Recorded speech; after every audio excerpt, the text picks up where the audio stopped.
یاد رکھیے گا، مسلم شریف کی ایک حدیث ہے،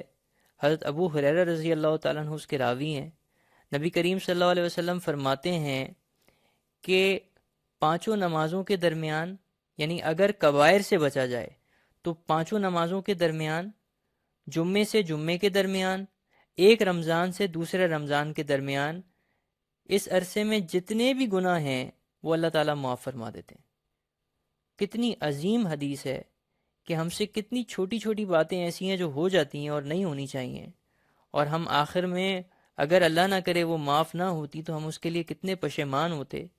تو یہ بہت بڑی فضیلت ہے کہ ایک رمضان سے دوسرے رمضان تک اللہ تعالیٰ ان سارے گناہوں کو معاف فرما دیں گے۔ اسی طرح سے کنز الاعمال میں بھی لکھا ہے کہ جمعہ اچھے انداز سے گزار لیا تو باقی دن بھی اچھے گزر جائیں گے، اور آگے لکھا ہے کہ رمضان اچھے انداز سے گزار لیا تو آنے والا پورا سال یعنی اگلے رمضان تک وہ بہت اچھا گزر جائے گا۔ سبحان اللہ، یہی موضوع یہاں پہ بھی ڈسکس کیا جا رہا ہے۔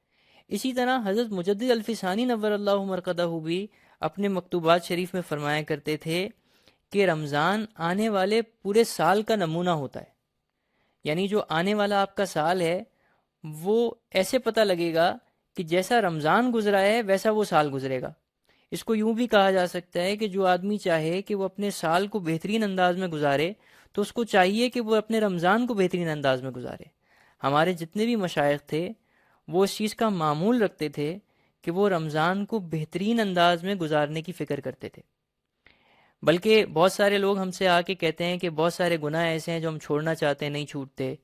اور کچھ عرصے تک تو چھوٹ جاتے ہیں لیکن اس کے بعد پھر دوبارہ ہو جاتے ہیں۔ کچھ لوگ کہتے ہیں کہ زبان کی حفاظت نہیں ہوتی، کچھ لوگ کہتے ہیں کہ بے نگاہ کی حفاظت نہیں ہوتی، کچھ لوگ کہتے ہیں کہ ہم تہجد کی پابندی کرنا چاہتے ہیں وہ نہیں کر پاتے، کچھ لوگ کہتے ہیں کہ ذکر میں ہمیں جو ہے نا وہ استقامت نہیں ہوتی، تلاوت میں استقامت نہیں ہوتی۔ تو ان سارے لوگوں سے میں یہ عرض کروں گا کہ بھائی جو آدمی چاہتا ہے کہ وہ اپنی زبان کی حفاظت کرے تو وہ رمضان میں اس نیت کے ساتھ وقت گزارے کہ میری عزت باقی مسلمانوں کی عزت ہے، اور میں نے کوئی ایسے الفاظ اپنی زبان سے ادا نہیں کرنے جس میں مسلمان کہیں بھی حقیر ظاہر ہو رہا ہو، یا مسلمان کہیں بھی چھوٹا ظاہر ہو رہا ہو، یا کسی مسلمان کی عزت پہ کہیں بھی داغ لگ رہا ہو۔ وہ پورے رمضان اس کی فکر کرے۔ اللہ کی ذات سے بہت امید ہے کہ اگلا آنے والا پورا سال اللہ تعالیٰ اس کو ایسا عطا فرما دیں گے، اور اگر ایک سال استقامت کے ساتھ اچھی طرح اسی فکر پہ گزر گیا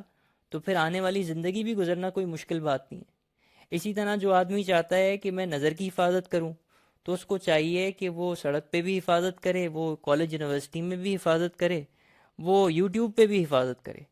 اور کچھ عرصہ پورے رمضان وہ اس چیز کی فکر کرے کہ مجھ سے کسی قسم کی بد نظری نہ ہو۔ تو اللہ کی ذات سے بہت امید ہے کہ اس کا آنے والا پورا سال اسی طرح گزر جائے گا، اور اگر سال اس طرح گزر گیا تو زندگی اس طرح گزرنا کوئی بڑی بات نہیں ہے۔ اسی طرح جو لوگ تہجد کی پابندی کرنا چاہتے ہیں کہ ہماری زندگی میں وہ چاہتے ہیں کہ یہ عمل ہو، تو ان کو چاہیے کہ وہ رمضان میں کوئی تہجد قضا نہ کریں، اور وہ تہجد کی اس فکر سے کہ میں ساری زندگی کی نیت کر کے اس رمضان میں تہجد کی نماز پڑھ رہا ہوں تاکہ اللہ تعالیٰ مجھے ساری زندگی تہجد پڑھنے والا بنائے، وہ اس نیت سے تہجد کی نماز شروع کریں اور وہ تہجد کو مسلسل پڑھیں، تو اللہ کی ذات سے بہت امید ہے کہ وہ ساری زندگی تہجد پڑھنے والے ہوں گے۔ اسی طرح جو حضرات ذکر پہ استقامت نہیں رکھ پاتے ان کو چاہیے کہ وہ روزانہ ذکر و تلاوت جو بھی ان کا معمول ہے وہ پابندی سے کریں، اور اس نیت سے کریں کہ میں ساری زندگی نیت کرتا ہوں، آج سے نیت کرتا ہوں کہ ساری زندگی اس کو قضا نہیں کروں گا،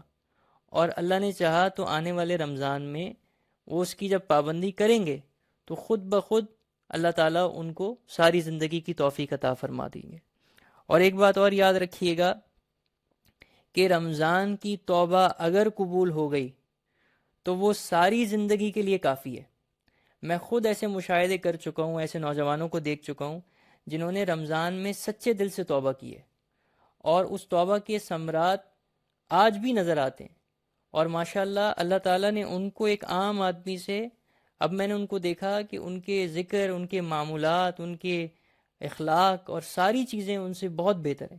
اور بہت سارے بزرگوں سے ہم نے یہ بھی سنا کہ ماشاءاللہ یہ وہ لوگ ہیں جو آج کے زمانے کے صالحین ہیں،